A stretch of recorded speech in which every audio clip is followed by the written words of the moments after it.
Welcome to the Red Diamond Report podcast. I'm your host, Wilton Jackson, and today we have another great guest by the name of Angel Reyes, first Mexican American basketball player born in New York City. Phenomenal guy. I can't wait to dive into the conversation that we're going to get into today. He's a great basketball player, but he has an even better story that he's going to dive in and talk to us about today. So, Angel, it is so good to have you on the show today, man. I appreciate you, man. Thank you for your time. Angel, tell the listeners a little bit about who you are and what you do and a little background about you. Well, I'm from New York City. I'm the first Mexican basketball player born in New York City to play for the Mexican national team. So just trying to make it out, man. I heard that. I heard that, man. Like what's that experience like, playing for the Mexican national basketball team? And of course we're gonna dive into that a little bit more into the show. It's an honor, you know what I mean, to represent my country. That's something huge. You know what I mean, a lot of people don't get the opportunity to represent their country, and so me being the Mexican American, and you know what I mean, it's just something huge. You know what I mean, like the only Mexican player from New York, from like America, from USA to go basically represent the national team. So definitely hold that high, and you know what I mean. That's an expectation to be able to put your country at the top. It's nothing like being able to, not only just represent your country, but just represent people that care about you, love you, and things like that, which is, a phenomenal thing. I want to go into something. I was doing some research on you, and man, like you talk about a journey that you've been through just to get to this point. Some of your earlier times, you said you grew up kind of going to the courts, but not necessarily playing when you were younger, in a younger version of you, but getting a chance to watch. And so I've talked to previous athletes from New York City, and they're very different. Like they're very gritty. Like they have sometimes a very similar path to you. So I want to ask you this: as you were watching, watching these other players and other athletes play on the courts before you actually got the chance to, I wanted to ask this: what's that feeling like of playing at a basketball court in New York City? The honor, man, because if you don't win, you waiting like 2 hours to get on the court. You know what I mean? So you Yeah. got to go. You playing because now there's a bunch of players just waiting for the opportunity to play next. You know what I mean? So when you're on the court, you know what I'm saying? You don't want to be watching because it's getting boring for 5 hours, Hey, whatever the park. So it's when you go on the what court. one thing that always fascinates me is the culture surrounding some of these courts. Like you're talking about the West Fourth Street courts, you're talking about Rucker Park. Like, what would you say is your favorite court and why? It's always gonna be Rucker just because of the history and the culture of it. You know what I mean? Like old school basketball, new school basketball to this day is still going on. You know what I mean? So like a bunch of Hall of Famers basketball players that can come through that court and then put on a show. You know what I mean? You have like the court being sold out. Like when I say sold out, like out of capacity, and then you got people on top of the projects trying to watch it. Right. From the you know what I mean? So it's just crazy. You know what I mean? People come and gaze and all that. So definitely that's the culture of it. You know what I mean? Just being able to try to get in the park. You know what I mean? So. For sure. You said your mom is your biggest inspiration. Why is that? My mom, man, but my mom done been through it all, man. We done been through it all. My mom, man, like she's still out here fighting to this day, man. She's never. I know there's been days she's tired as hell, and then she still never been like I'm not going to work, and she's out there grinding. You know what I mean? So like, just seeing her what she done to come to America, she failed a few times, and then it's just like I seen you fail, and you prevailed. Why would I stop? You know what I mean? So it's like no matter what I go through, I'm gonna continue to fight for my goals. What's your relationship with your mom? Right now, obviously, you said she's your biggest inspiration, but as far as you navigating basketball, I know you have two other siblings, two sisters. What's that family dynamic like? Oh well, it's they really new to the sport. You know what I mean? Like we don't. It's not. We like I'm the first one in the family, like the whole family to play sport. Yeah, Just showing them and enlightening them what is basketball. You know what I mean? Like the atmosphere, the culture of it. You know what I mean? Like I grew up playing soccer, but now it's a basketball sport. It's a different culture to it. You know? I can only imagine how proud she is of you. With you playing on the Mexican national team again, doing some of the sponsorships and things like that you may able to do. What does she tell you when she sees you doing those things? Honestly, it's just be like remain humble, be respectful, and you know what I mean. Stay positive. Like my mom, she would tell me like always pursue what you want. You know what I mean? Because we gonna get it. Because the more persistent you are, the more you're closer you get to your goals. And speaking of your goals, you didn't have the easiest path to basketball. And you just also mentioned too, you started off playing soccer. Uh, you get to high school playing basketball, break your leg. Was it ever a moment that you felt like in that year that you weren't going to come back to be able to play? I didn't play it my sophomore year when I broke my leg. It was devastating. I was this chubby kid, varsity stuff, so what it wasn't going to make sense. It wasn't aligning, and so like you know what I mean. I was immature. I was just taking everything as a joke, school, everything. You know what I mean. So once I broke my leg, that was like the eye opener for me. Like God told me I could give it, I could take it from time. You know what I mean. So like that just really molded me to what I am today. Right. I want to ask this question because I was doing some research and remembered this from the start of last season.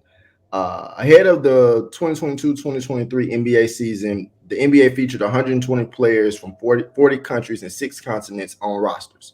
So when you think about that, you have, Giannis, Nikola Jokic, Luka, Joel Embiid, Jamal Murray, and even now, if you look at, what's coming to the league in Victor Wembanyama. I want to ask you this as an international player, how thrilled are you about the way that the sport, particularly the NBA, is going for international players? It's expanding. You know what I mean. The NBA is putting its market out there in the international world. You know, as you realize with Victor Wembanyama, they stream these games. So you know what I mean. Like they expanding their network and stuff out there to Europe, whatever it is. So I mean, the NBA is just being smart with this. It's a business move right here. So it's just they know what. Like, who would you consider your favorite NBA player right now? Honestly, I mean, it's always been Chris Paul, just because of the fact that we around the same height, we play similar. You know what I mean? I would give anybody $1 million from when Chris Paul is coming off of that peak, that high screen has been set, and he's coming off the road, and every single time he gets to the elbow, I'm thinking like whoever that help defender is, you have to know that jump shot is coming, and no, like literally, it's like he sees that and his eyes get big and the rim just gets large. Like I don't get Right. He's smart, man. That's a smart IQ player right there. You know what I mean? Like it. spots, like he knows what he's doing, man. That's the real point guard right there. I'm also seeing that you built friendships. You mentioned that to me. Just talking beforehand, you built friendships with like Steve Nash, Dirk Nowitzki, Kyrie, Irving. How beneficial has that been for you in terms of your growth as a basketball player? Out of those guys you mentioned, Kyrie Irving is the biggest one because like Kyrie Irving is just text away. So like I know his father, that's like big bros. You know what I mean? Like every time we see each other in person is love. You know what I mean? Like we just talk. We don't even talk about basketball related. We just talk about life. You know what I mean? Because we're just more than basketball. We're more than athletes. You know what I mean? So it's just the fact that being able to have those people in my circle is just a true honor. You know what I mean? That I can be able to get guidance from people like that. So it's really special to me to have Kyrie Irving and his father in my circle. Absolutely. What's the biggest piece of advice he's given you thus far? Always just be you. You know what I mean? Like no matter what status you have, just be you. You know what I Mhm. mean? Because that's what got you there. You being you. That's your natural self. You know what I mean? That's your higher self. So just the way people attract you is just because of you, the way you are, the way you talk, the way you move, the way you walk. You're special about it. So it's just you are special in your own way. Everybody is special in their own way, and so just move like it. What do you appreciate the most about those three players' games, whether it be Steve Nash, Dirk Nowitzki, Kyrie Irving? Because I know you're playing at the guard position, so I guess I should narrow that to Steve Nash and Kyrie Irving. What do you appreciate the most about their games that you try to include in your own? I mean, the way we would go around the rim, finishing layups. You know what I mean? If you could pick any 5 players in a pickup game and 2 additional players that you could put on the bench, who would they be and why? MJ at the one. I mean, just I'm not going. I'm just saying five, whatever, right? LBJ, King James, Michael Jordan, Kobe Bryant, Magic Johnson, and Tim Duncan. Jeez. Yeah, and then on the bench, I probably have Jason Kidd and Kyrie, sure. Sheesh. Sheesh. Kyrie and Tatum on the bench. But I mean, considering the players that you just named, like, that's a hell of a lineup. High caliber, man, for real. That's a hell of a lineup. Tim Duncan, Mr. Consistent. I mean, Yep, MJ, like, that's a bucket. for Man, sure. That's a tough lineup. Like if I'm Jason Tatum, I'm thinking like, man, I might not ever touch the court. I said Jason Kidd. My fault, Jason Kidd. Oh, okay, that's even Yeah, better. So that means you're definitely gonna get a lot of assists. for sure. So Jason Kidd for sure. You know what I mean? Just because like I also try to mimic his game. Every point. Should Nikola Jokic be considered in the GOAT conversation? A lot of people don't study Jokic's game, man, but he's a really talented, great player. You know what I mean? Like the way he's able to pass the ball so easy. You know what I mean? It's hard to guard that. You know what I mean? So I feel like he's definitely gonna go down as one of the greatest as well. So you know what I mean? There's no limit to what he can do. Now we're gonna switch gears real quick, just a little bit. You had a movie appearance in Somewhere in the Queens. It was released in April. Talk to me a little bit about that. Man, that's a Ray Romano movie. I don't know if you know Ray Romano from Everybody Loves Raymond, I believe. And so like he's big out here in the New York coast, and you know just and being able to be have a role in that, it was just super dope. You know, a few basketball scenes. You know what I mean? Like we did that about 3 years ago, and then it came out just now, a few months ago. So it's just crazy to see the process that picked up by a film company. You know what I mean? Movie theaters, and then all. I mean, like I never imagined. You know what I mean? I'll be also a movie actor. You know what I mean? Like, but like I said, I'm going for everything. You know what I mean? Whatever opportunity it is, whatever aspect of like situation it is, you know, make the most of it. So here we are with that. I mean, looking forward to my following projects coming up as well. You were in that trailer with Peyton Manning and Vince Carter. Uh, I can only imagine what that was like. Because for one, Peyton Manning and Vince Carter are two funny people, and just the fact that like you had that opportunity to be in that trailer. You know, how did that opportunity come about? That was an ESPN film. You know what I mean? It actually came out. It's called Vince Places. It's a show, ESPN Plus. It was dope. You know what I mean? I was told to come out to LA, and we shot in Hollywood, and we shot in a regular ass gym, and you know what I mean? All you see is Peyton Manning just walking around. The Back to the Future car is there, and then you have to come through, and then we just chopping it up, just chilling right there. He getting his makeup done, whatever, and then just walking by him. You know what I mean? Like doing chill spot, whatever. You know what I mean? Just eating and conversating. And then when we went to shoot the scenes, like it was just like we was all locked in. You know what I mean? Like whatever we had to do, and we had to mimic playing basketball back when it first started. You know what I mean? So we had the old basket, the peach baskets, and everything, and so. I passing him the ball and then him scoring a few, you know what I mean? It was pretty dope, you know what I mean? So, you know what I mean? They're good people. It's not every day that you get a chance to pass the ball to Vince Carter. Definitely took the most out of my opportunity. They put me exactly to pass the ball to Vince Carter. So the ball would come to me, and then I would just have to dump it off of Vince, and he would just shoot it, whatever it was he had to do. So it was pretty cool. Your journey to where you are getting on the Mexican national team, you had that JUCO route, and then also still now currently playing on the Mexican national team, but you still have eligibility to play at a college. Have you decided on another school yet? Like, what's that process been like, and and what are you hoping to get from that? Man, I'm definitely getting picked up. Hope to get picked up soon. It's been slow because like everything going on with the transfer portal, especially after COVID. Mm-hmm. I mean, it's been a college team, so it's just like being able to continue to reach out to coaches and talk to coaches and see what they have to offer. You know what I mean? And just look at the best situation for me as a point guard and as a student off the court. You know what I mean? I mean, as a student, yeah, as a person off the court. You know what I mean? Be able to be in the right situation to go to a school where I want to study and.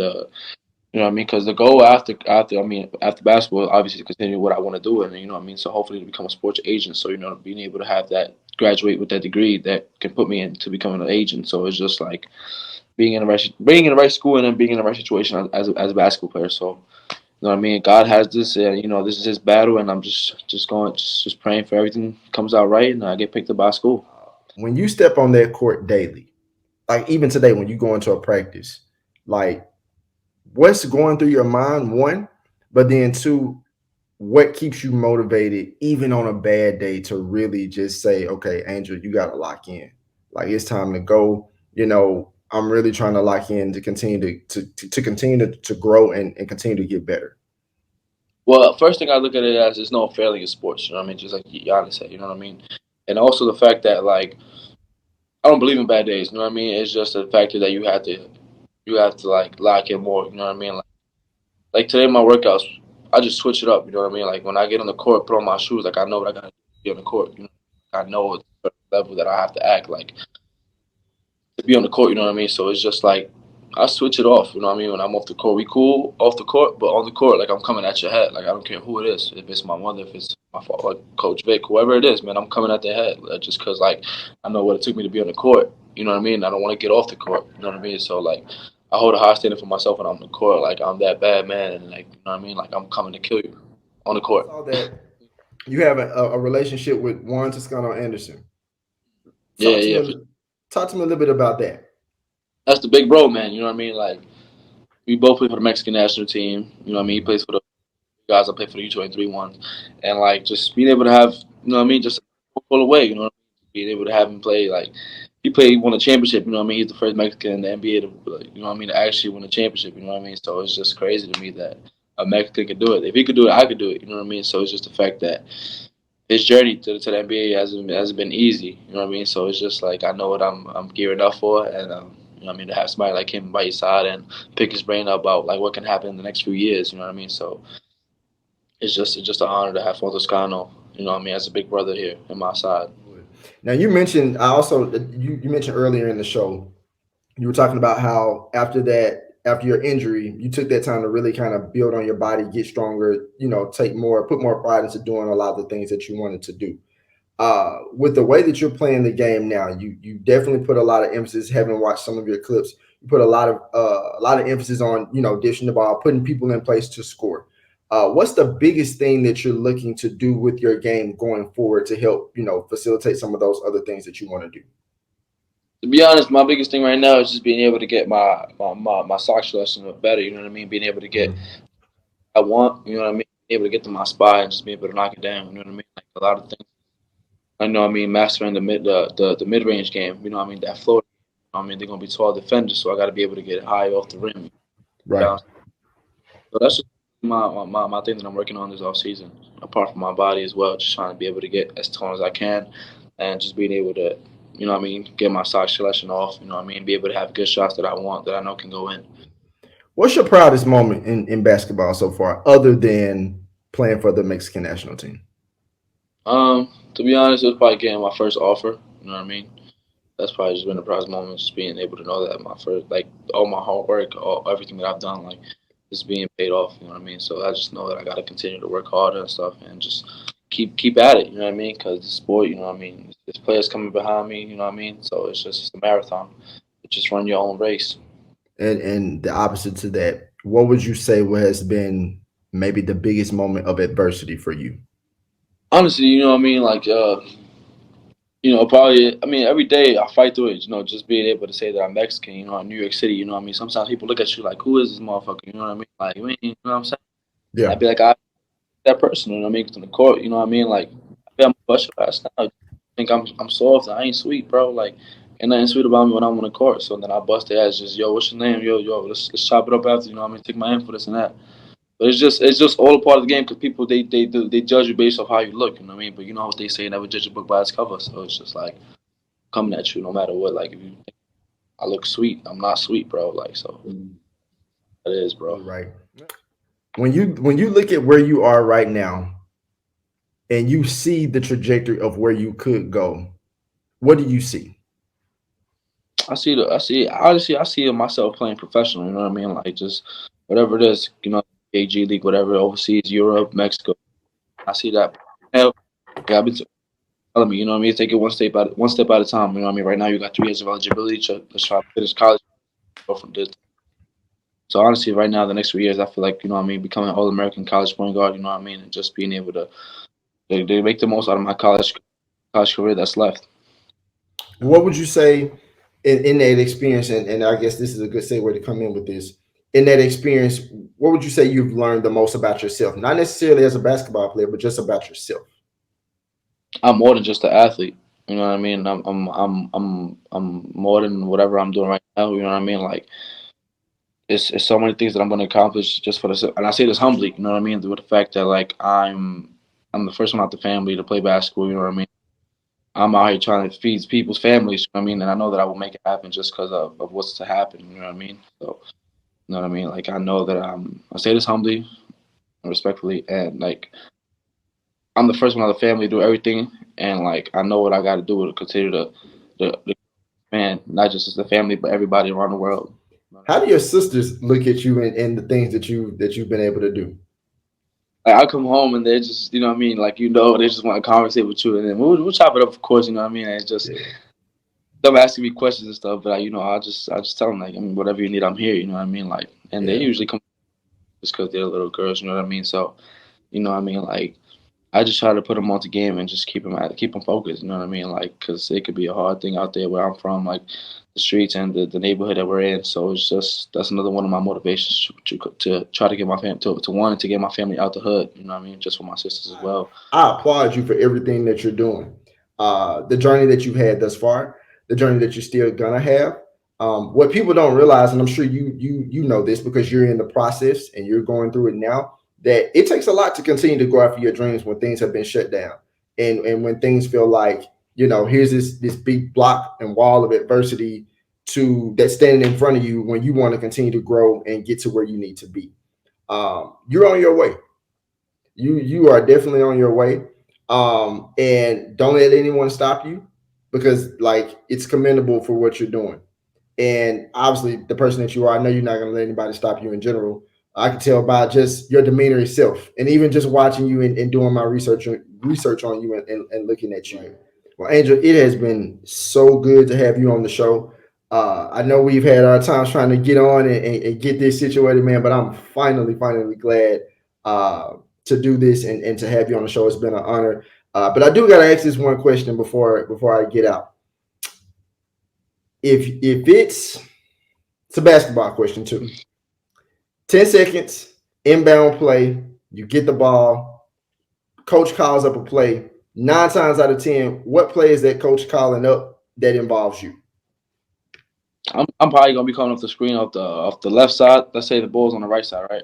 Yeah. Anybody on the right side, left side, 2 double screens. I'm attacking. I'm probably doing an alley-oop to my man that's rolling with me. Dunk at him. It's crazy that you say that, because I think I've seen a video of you like in a drill doing that. Yeah, for sure, man. You know what I mean? That's why it was so easy to come to my mom, because just like I've worked on that so many times that it's like the back of my hand. So I just always remember that, man. You mentioned that you're obviously working on some other things, some other projects outside of basketball. If you could, are there any things that you could share with the listeners that that they can look forward to that's coming from you? I'll give a little preview. Right now I'm working on American Sports Story. It's about Aaron Hernandez, so be on the lookout for that for sure. Okay, that ought to be really exciting. Sure, man. That's you know what I mean. It's on the works right now, so that's all I can say, man. Absolutely. Angel Reyes, listeners, yeah, definitely want to follow him. Angel, where could people follow you and just kind of follow your journey, man? Everywhere on all social media platforms. I'm Angel Reyes-Muñiz. You know what I mean? So just look me up there, man. You know what I mean? I tell people social media is your resume, so keep it clean, keep it positive, keep it growing. I mean, keep it mature. You know what I mean? Do what you do, your content, basketball, whatever it is. Just put it up there because they're all watching. Thank you again for coming on the show, and we'll talk soon, man. I really appreciate it. Yo, I thank you for your time, man. I appreciate you.